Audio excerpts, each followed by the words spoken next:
Hello, ladies and gentlemen. Welcome back to the show. This is Jenganjeru. Happy Sunday. This is the fifth day of May, 5th day of May 2024. I'm counting 2 days to my birthday. I was born on the 7th day of May, so it's a beautiful Sunday, and I am looking forward to that. So happy Sunday. How are you doing? Now, on today's show, I am bringing a woman who is 67 years old, single and searching. I told you that this is one of the most interesting shows you will ever find because the Matchmaker show ensures that nobody has been discriminated against. We ensure that people get a platform and they are able to air their views in good time. Because again, there is no time frame, there is no biological time clock, there is no financial clock for marriage. You can get married anytime you want. You've seen men in their 80s, women in their 70s on this show looking for matches because except the other things that people get married for, companionship is one of the important keys that you should consider in life. Otherwise, the journey of two is almost yielding, almost always. Okay, so it's a beautiful thing. Now, our guest on today's show is Lillian. Lillian is a 67-year-old woman from Ruiru, and she is a prominent businesswoman who has decided that she is not going to walk this journey alone anymore. Lillian has been contemplating about the idea of getting married, the idea of getting a spouse. And when she was growing up, according to her, this is a confession. The reason why Lillian is not on the show is because she's one of the prominent businesswomen in the Nairobi business district, and she is well known by her second name. That's why I'm not mentioning her name, because if I can put one and one together, you can be able to trace who Lillian is. And Lillian has funded politicians, she has supported businessmen, upcoming and existing. She has done so much for the community, for the church. She has even bought vehicles for pastors.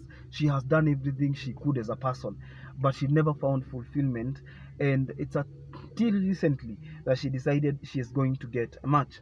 Now, Lillian is a woman who has been brought up and raised believing that education and financial success is all a woman needs for life. Contrary to that, she has come to realize that when you become very prominent, when you become wealthy, for that matter, people when you become wealthy for that matter, most people who surround you might not even be having the interest of you as a person. They might be interested in the wealth you're having. So you actually cannot tell between genuine friends and those who are there for what you have, because they already know what you have. And most wealthy people are, if I may call it, most wealthy people are, if I may call it, who is the best word to use? Most wealthy people are reserved, because if they are not reserved, they are going to spill a lot of beans, and when they spill them, people will be able to take good advantage of them, and that is not what we are looking for to get. I'm raising this thing because of I want to create attention, and today my vehicle is not having a tint. I removed tints from the front, so I'm avoiding attention. So Lillian is looking for a man who is between the ages of 50 and 70, a man who is God fearing, a man who is ready for family. Remember, she has never been married before. She was focusing on her education. She has gone to PhD level, the philosophy doctorate. If somebody is called a doctor courtesy of her education, if she has a PhD, that is not an honorary doctorate. You see, there are these honorary doctorates that people get. You pick here and there. I can even get an honorary doctorate from this show, for example, or from a humanitarian activity that I have engaged, and people have honored what I have done, my contribution to society. That can earn you what? A doctorate title without you necessarily going to school. So there are people who have doctorates courtesy of honors. They are given honors, but for her, this is for education. She was in the US.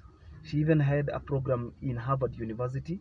She did another one in Yale, and she is an alumni of the one and only the University of Nairobi. She has an MBA. If you know what an MBA is, a master's in business administration, then you can tell that this woman has a good profile. Nevertheless, she is not satisfied, she is not settled, because what she is looking for has not been found yet. She realized that as you age, as even you try to help people to adopt children, help them go through education, and you never raised yours, then you do not have a companion, a man you can share with, a person who can become a close confidant. Life can be very, very punishing.